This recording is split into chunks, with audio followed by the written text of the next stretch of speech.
Hey, good morning. This is Alan Buchanan, and I provide location advice to owners and occupants of industrial buildings in Southern California. And welcome to another edition of Tuesday Traffic Tips. Hey, today is a very special day in the land of Tuesday Traffic Tips. Number one, you might notice that I have a new palatial studio. It's not a new car, but it's new to me. And secondly, today, Tuesday Traffic Tips celebrates its 3-year anniversary. Actually, it occurred on Saturday, but it would have been weird to do a Tuesday Traffic Tip on Saturday.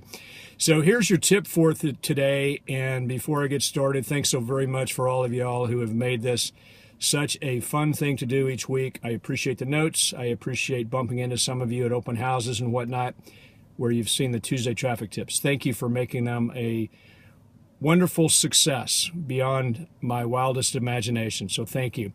Hey, the tip for today is how to avoid misunderstandings. I had a very uncomfortable situation yesterday.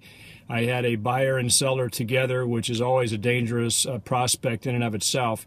But we walked away, the seller and I, with one understanding. The buyer and his brokers walked away with a completely different understanding. And frankly, I have spent the last 24 hours trying to patch this up. So how do you avoid a misunderstanding? Number one, don't put your principles together. Now, number one, the thing you want to do is you want to have some clear expectations of the meeting. In other words, pull your seller aside or your buyer aside and say, look, here's what I'd like to accomplish today.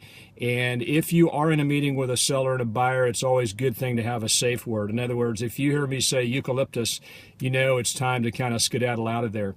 The second thing is, if there is any whatsoever sort of confusion, make sure you stop it at that point and clarify. I believe if I'd done this yesterday, I probably could have avoided a pretty uncomfortable misunderstanding. And then lastly, put whatever is discussed in writing. It's a good idea to take notes during a meeting anyway. What I generally do is take notes on my iPad and then forward that to all parties so there's no misunderstanding as to what was said. All right, so I hope this tip helps you make millions and millions of dollars this week and next. Alan Buchanan, Tuesday Traffic Tips. Make it an outstanding week.